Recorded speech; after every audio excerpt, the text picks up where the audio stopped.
So, we meet again, amazing writing. For the last time. Toy Story is one of the greatest film franchises ever made. A rare quadrilogy where all 4 films are exceptional. Toy Story became the first animated film to be nominated for a Screenplay Oscar, and Toy Story 3 was not only nominated for Best Adapted Screenplay, but also became the 3rd animated film to be nominated for Best Picture. And every film has landed at least 1 Oscar nomination. What has made this franchise appealing for all ages, though, is the writing. There's a lot of wit and sophistication for parents, but also simple enough plots and humour for children to enjoy. So let's look at why the Toy Story franchise has amazing writing. So, what's the premise of the Toy Story universe? Toys are alive. And what do they do when they're alive? They interact with each other, but only when there are no humans around. In every film, the conflict Woody faces is integral to the characters being toys, and the locations the characters visit are ones that would be interesting for toys to visit. In the first movie, they go inside a claw machine and chase a moving van. In the second movie, they go to a toy store and later have to navigate airport luggage conveyor belts. In the third movie, they try to escape a daycare centre and later a furnace. In the fourth movie, they visit an antique store and a carnival. These are all interesting places for toys to visit, and they bring either a lot of fun, a lot of humour, or a lot of drama in how these locations are used. So, we've got our creative world building, which serves a purpose to each and every story, toy story if you will, but what a character story always needs to work is interesting characters. And this film really delivers in that aspect. So, let's start with the supporting characters. These movies have a wide variety of memorable characters, and almost all the major characters have a crucial role in moving the story forward. The primary supporting cast Woody and Buzz are accompanied by in the first Toy Story is in fact Sid's toys. The characters are creepy, but also interesting, and it's fun to see the way in which they help Woody and Buzz get back to Andy before they chase the moving van. Although Ham, Rex, Slinky and Mr. Potato Head play more minor roles in Toy Story, they do have major and crucial roles in the next 2 films, and they get their own moments to shine. The same can be said for Mrs. Potato Head. Although a minor character in Toy Story 2, she's a very important character in Toy Story 3, and she gets her moments to shine with the rest of the group. Although their roles are much more reduced in Toy Story 4, I personally don't mind it. Why? Because there's not really much purpose for them to be major characters, and the minor contributions they bring to the story are mostly done through staying in the RV. The characters that are introduced for the group, mostly, play a part in the story. Forky is literally the reason Woody ends up lost and reunited with Bo Peep. And Bunny, Ducky and Duke Kaboom at first try to help with rescuing Forky, and then helping Gabby Gabby get an owner. The only character who doesn't really have much purpose is Giggles McDimple. She just gets swallowed and then spat out by a dragon. The other major characters, however, make contributions to the story, and Bunny and Ducky are hilarious. A character who really gets more purpose in Toy Story 4 is Bo Peep.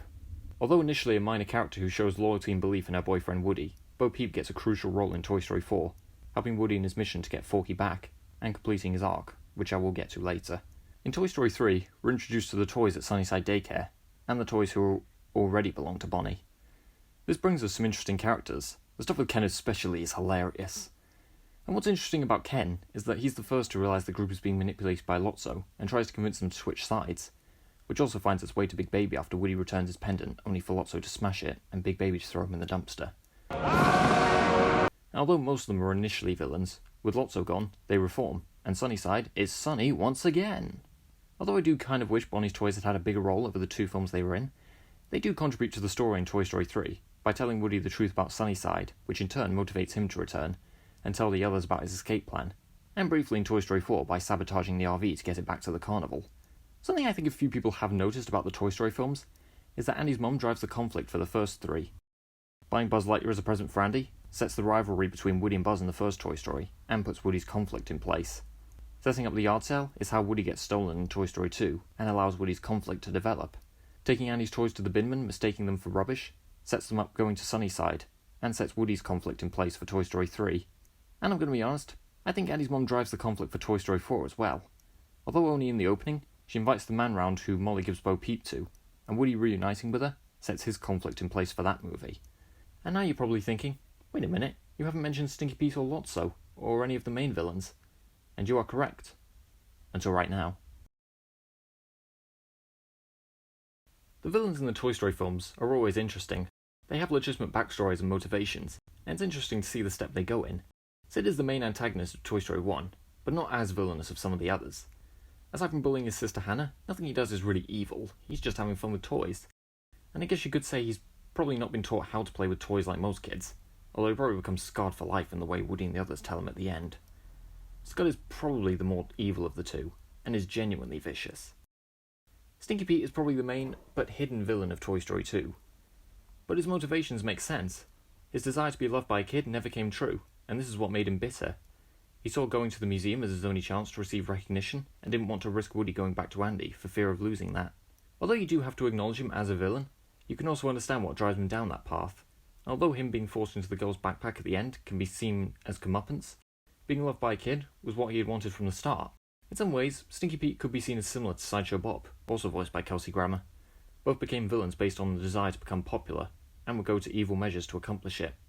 Although Lotso is worse personality-wise than Stinky Pete, and has no redeeming qualities, he's also a well-written villain, and his belief that toys are just rubbish waiting to be thrown out, stemming from a legitimate backstory, is really interesting. Though also not written as an excuse for his actions, which are painted as evil, as they should be. Gabby Gabby has similarities to both Stinky Pete and Lotso, primarily in how she's not revealed to be bad at first, but also how her motivation is to be loved by a kid. And unlike the other two, she reforms. And although initially trying to take Woody's voice box from him, he eventually agrees to give it to her, seeing the hard position she's in, and also trying to help her find an owner after getting rejected by Harmony in a highly emotional scene. Eventually, Gabby Gabby becomes the owner of a lost child, and is taken home when she reunites with her parents. While Stinky Pete, Lotso and Gabby Gabby are all found unexpectedly, Gabby Gabby is the one who has reformed the most at the point of getting a new owner. And speaking of characters who start off worried about being neglected but eventually find a new owner, when we first meet Jessie, we learn that she is strongly excited about Woody turning up. Despite her hopes being brought up, she later learns that Woody has an owner he needs to return to, and remains worried and angry about the idea of going back into storage due to her claustrophobia. We learn through a conversation with Woody that Jessie had an owner who grew up and left Jessie under the bed for years, and eventually gave her to charity, which involved her being within closed spaces for long periods of time, and is part of what prompts Woody to go to the museum. When Woody is re-motivated to return to Andy, he tries to convince Jessie to come with him, but she is initially hesitant. Eventually she learns that Andy has a little sister, and immediately joins Woody in escaping the plane, and they eventually return to Andy. Although Jessie remains content with having an owner, her claustrophobia still comes into the picture. By the events of Toy Story 3, she becomes paranoid about what will happen when Andy leaves for college, with her claustrophobia about being enclosed in a dark area contributing to this. By the end of the film, however, Jessie sees her purpose as Andy's toy, and when Woody asks if she'll be okay in the attic, she says she will, although she and the others are eventually given to Bonnie. Although not part of the quadrilogy, Toy Story of Terror is where Jessie has to overcome her claustrophobia in order to save her friends, and it's actually really interesting to see. So there's 3 more character arcs to talk about, and let's get on to Buzz Lightyear. The film where Buzz develops the most is definitely Toy Story 1. Though he does also have crucial roles in the sequel, he doesn't have as much of an arc in those films. But let's talk about his arc in the first film. When Buzz shows up, he's delusional, and at times rather egotistical. But his belief that he's a real space ranger leads to some great comedy and some great emotion. As a kid, the scene where he discovers he's not real was sad. As an adult, it's devastating. The guy just realised that everything he believed was a lie, and he essentially spirals into depression. And the film builds it up with some great drama. Although it does also have comedic moments, it doesn't feel unbalanced. The moments of humour are genuinely funny, without taking away the emotional beats the plot point wants to convey. But it's great how Woody helps Buzz understand his purpose in life, which ultimately gives Buzz a new outlook, and prompts him to cooperate with Woody to get back to Andy. Although he knows he's not a space ranger, he now understands and embraces his purpose as one of Andy's favourite toys. And seeing the purpose of being there for Andy fuels his character motivations in the other films. Although he believes he has no purpose with Andy in the third film, he ultimately realises that Andy does still want him, and the other toys, which motivates him to return home with the others, as well as understanding Woody's persuasion to convince Andy to give them on to Bonnie. And speaking of Andy, Andy's one of the most crucial characters in the first 3 films, and I don't think I need to explain why. But his arc essentially revolves around how he grows up. In the first film, Woody starts off as his favourite toy, although he soon plays with Buzz more, as soon as getting him as a birthday present, which is an interesting portrait of how children became more interested in space toys after Sputnik, which is also addressed in Toy Story 2. However, you see that Andy does still love Woody as well, and when the two reunite with Andy, they acknowledge their position as his 2 favourite toys, which continues into Toy Story 2. In Toy Story 3, Andy is about to go to college, but isn't intending on getting rid of his remaining toys, and intends to take Woody to college while keeping the others in the attic. Through a note Woody writes, however, Andy is convinced that it's time to move on, and when passing his toys on to Bonnie, he enjoys one last playtime with them, before going on to college, journeying into his adult life. Although Andy is absent from Toy Story 4, he does nonetheless have a role in the story, and fueling Woody's conflict for that film. And on that note, let's talk about the most important and developed character in the franchise. So, when we meet Woody in the first Toy Story, he's established as Andy's favourite toy, and the leader of all the toys in Andy's room. Although he acknowledges that the important thing is to be there for Andy, and not about how much they're played with, this comes into conflict when Andy receives Buzz for his birthday.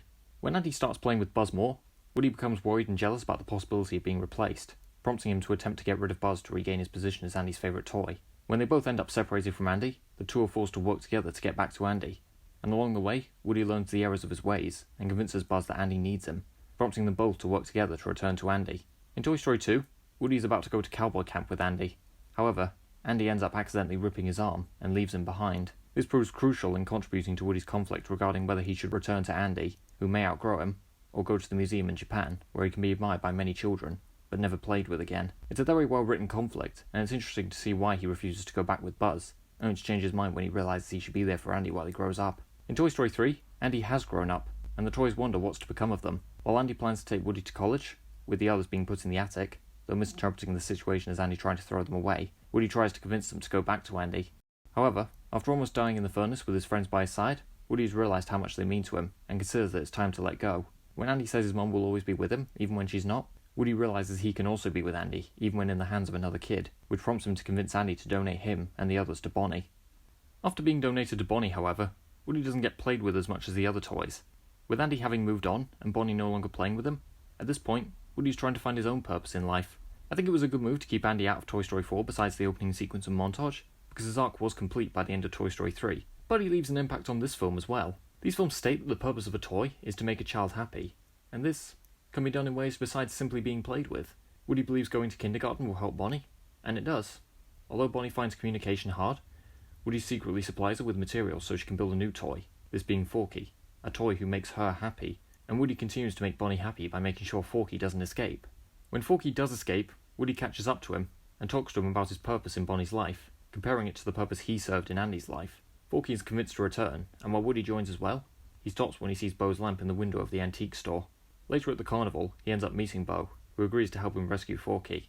The idea of Woody seeing the world is brought up a few times, and his romance with Bo Peep is redeveloped from the years they've spent apart, which further puts his conflict into place. Should he return to Bonnie, or should he join the travelling carnival with Bo? It's through getting Forky back to Bonnie and helping Gabby Gabby get an owner that Woody realises he can make children happy without being loved by one, and this, along with his love for Bo, convinces him to become a lost toy and to help other toys find owners, which is his new way of making kids happy, while he himself can be happy with his new life. This is a perfect conclusion to Woody's arc, as without an owner, there are no new conflicts for him to face, and he's free to live his own life not so much as a toy, but as his own person. Although he and Buzz are now apart, they'll always have each other. To